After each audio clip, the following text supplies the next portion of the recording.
योगी और मुख्तार के बाद अब परवेज मुशर्रफ को भी मिट्टी में मिलाने वाले हैं योगी का ऐसा एक्शन कब्र में भी घबरा गया कारगिल का सबसे बड़ा विलेन। योगी आदित्यनाथ नीलाम कर रहे हैं परवेज मुशर्रफ की जमीन।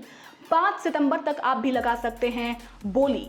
जी, उत्तर प्रदेश के बागपत में पाकिस्तान के पूर्व राष्ट्रपति और पूर्व army chief general Pervez Musharraf और उनके परिवार की जमीन जायदाद को योगी आदित्यनाथ सरकार नीलाम कर रही है। मुशर्रफ परिवार की 1-2 बीघा नहीं बल्कि 13 बीघा जमीन नीलाम की जाएगी। ये जमीन बागपत जिले के कोताना गांव में है। भारत विभाजन से पहले मुशर्रफ का परिवार बागपत जिले के कोताना गांव में रहता था। गांव में खेती की जमीन के अलावा मुशर्रफ के चचेरे भाई हुमायूं के नाम से एक बड़ी हवेली मौजूद है जो अभी खंडर हो चुकी है।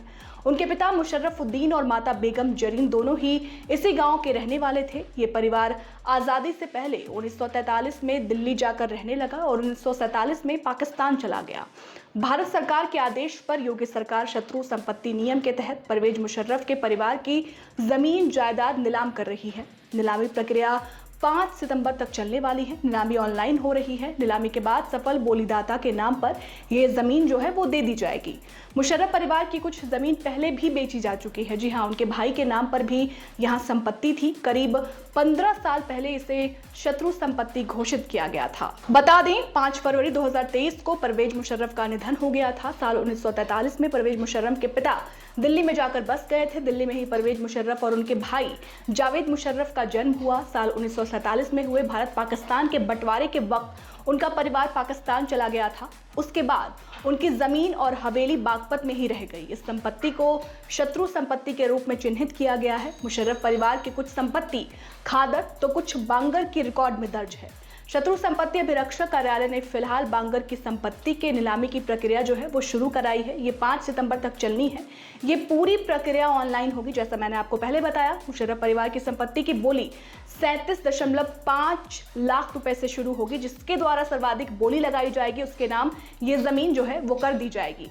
वहीं जानकारी के अनुसार कोताना ग्रामीणों का कहना है कि परवेज मुशर्रफ के स्वजन नूरू भी थे जो पाकिस्तान बनने के बाद भी 18 साल तक कोताना में ही रह रहे थे। फिर वे 1965 में पाकिस्तान चले गए। उनके नाम गांव में 2 हेक्टेयर भूमि है जिसे साल 2010 में शत्रु संपत्ति के रूप में घोषित किया गया था, जिनकी नीलामी प्रक्रिया 5 सितंबर तक होनी है। जब 1947 में भारत पाकिस्तान का बंटवारा हुआ था तब विभाजन से पहले जो है मुशर्रफ का परिवार बागपत जिले के कोताना गांव में रहता था, जैसे मैंने आपको शुरुआत में बताया। फिर बंटवारा हुआ 47 में। बंटवारा होने के बाद ये परिवार पाकिस्तान चला गया था। बाद में भारत सरकार द्वारा बनाए गए नियम के मुताबिक इसे शत्रु संपत्ति घोषित कर दिया गया।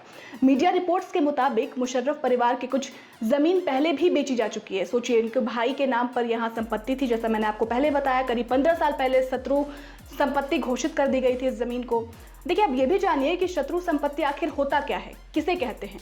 देश के संसद ने पाकिस्तान से 1965 की युद्ध के बाद 1968 में शत्रु संपत्ति अधिनियम पारित किया। इसके मुताबिक जो लोग बंटवारे के बाद या फिर 1965 से 1971 की लड़ाई के बाद भारत छोड़कर पाकिस्तान चले गए और वहां की नागरिकता ले ली, उनकी संपत्ति को शत्रु संपत्ति घोषित कर दिया गया। ऐसी संपत्तियों पर जो होता है उस पर भारत सरकार का अधिकार हो जाता है। यही कारण है कि अब इन संपत्तियों पर सरकार का अधिकार है और सरकार 5 सितंबर तक इस पर बोली लगाएगी और जिसकी बोली सबसे ज्यादा होगी, जो सबसे ज्यादा पैसा लगाएगा, उसकी ये पूरी की पूरी जमीन हो जाएगी। फिलहाल इस पूरी खबर पर आपकी क्या राय है हमें कमेंट सेक्शन में जरूर बताएं और साथ साथ हमारे चैनल को लाइक करें, सब्सक्राइब करें और खूब सारा प्यार दें। शुक्रिया।